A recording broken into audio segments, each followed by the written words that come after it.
see Danny. It didn't turn out too good. Hi, my name's Thomas Giuffre. I think your best bet is just to get out of town.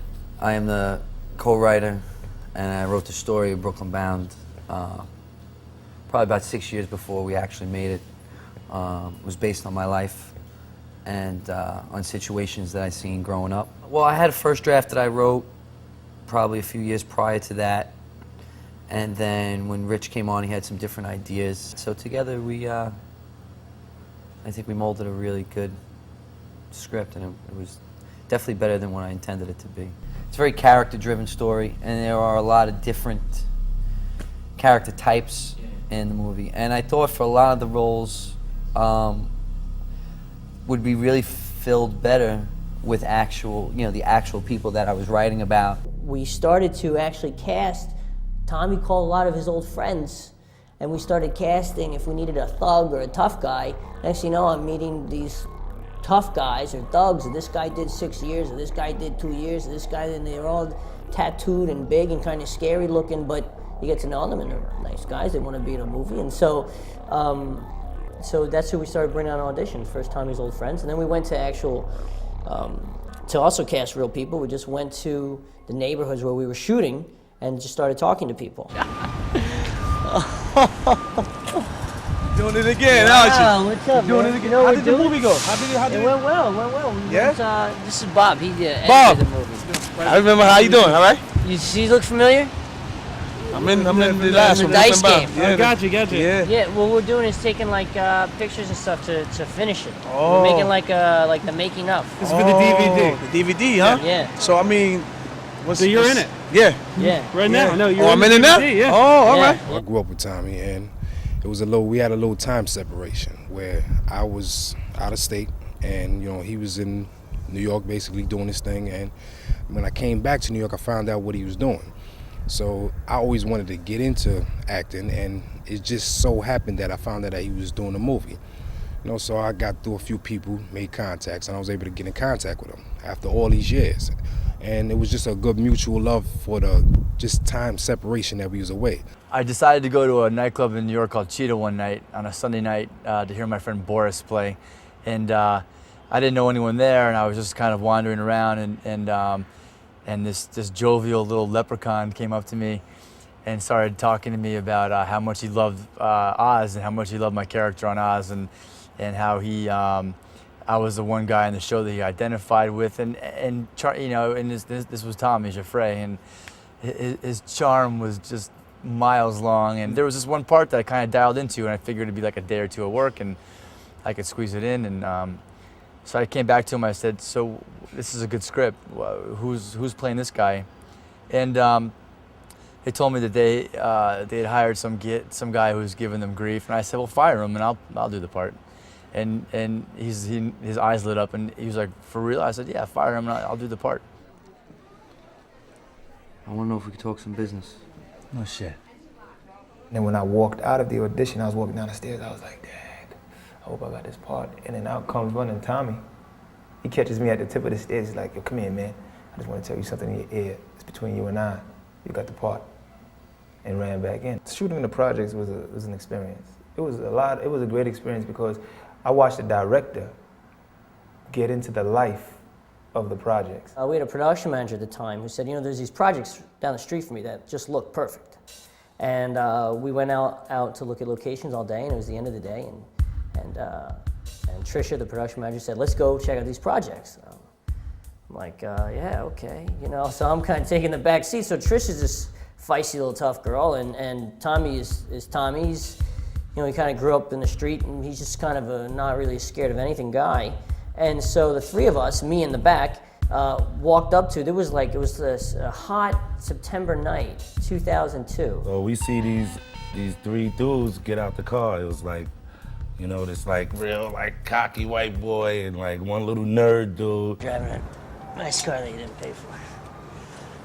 And a female, so first thing we think is they police, you know what I'm saying? We like, yo, who the fuck is this, police? He basically said, get the out of here. And the girl was straight up bold. She just like saw me, came up, was like, yo, we want to make a movie in your projects. if it ain't real, you know, it's not happening. It's not going down. Y'all might as well take your cameras or whatever, you know, get up out of here. And she came right back. She goes, "That's exactly it. We want to make it a very realistic film. You know, we want your input. We don't want to glamorize anything. We want to make it what it's like to live here." And that kind of got his attention. That guy was Kay. As long as some niggas don't try to put no work around here, nigga. These guys were very interested in the story and the meaning of the story, especially when I talk about the lack of fathers, and because they could identify with that. And you know, before you know it, everyone was just people, just themselves, and just trying to make this story. Really, they just like open the doors to let us like put all our input in and let us really, you know, like we street consultants. The cats that they use, I mean, every time I went back home, I told my peoples in Brooklyn, I was like, yo, this is one dude in the projects that actually smashed down the entire projects, which means he locked down the projects for us to shoot this project.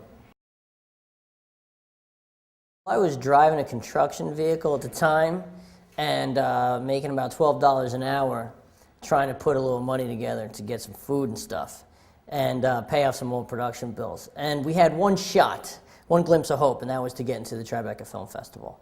And so I was pretty much smelling like sawdust or something like that, and was in the middle of working and got a phone call from my editor and co-producer, Andrew Bauer, saying that we did get into the Tribeca Film Festival.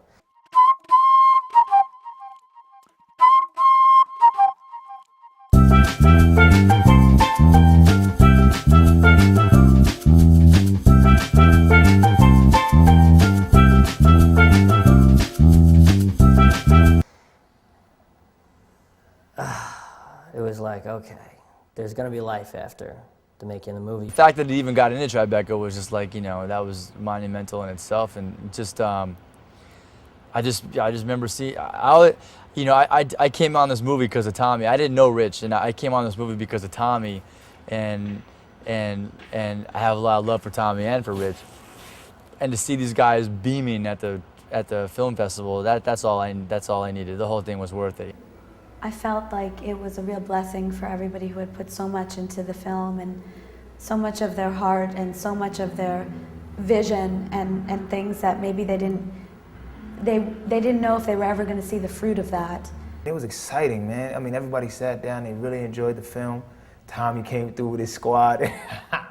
When Tommy came, I felt underdressed. The boy was sharp. You know, and I came, and I mean, I enjoyed it. It was an exciting night, you know?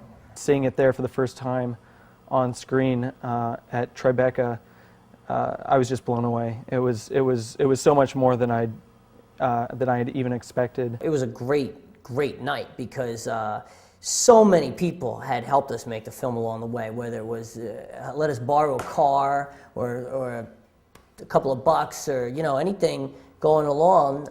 It was so many people had pitched in, countless people. And so the first night of the premiere wasn't probably like most premieres, because it was really a time to say thank you to everyone that had helped, because most of them were there, all 600. I feel like it was a real moment of love and joy and a collective feeling of family that was on the set. It's a part of me now, like, you know, there's a little piece of me that's Maria, and that's just not gonna go away. I can't explain it because I don't think I ever felt like that before. To really see, you know, my moms and all my people and screen, and I'm up there, and, you know, and everything we did and put into it, and like my whole projects, you know. I could still cry just thinking about, you know, we did that, you know. That's my hood, Fort Greene. No matter what your situation is, no matter where you're at or you think that you're at, the ability for you to be somewhere else and to be doing something that you love and to be able to do something that you can't imagine being possible is a possibility, and you can make it be a reality if you have the drive and the determination, and most importantly, if you believe it.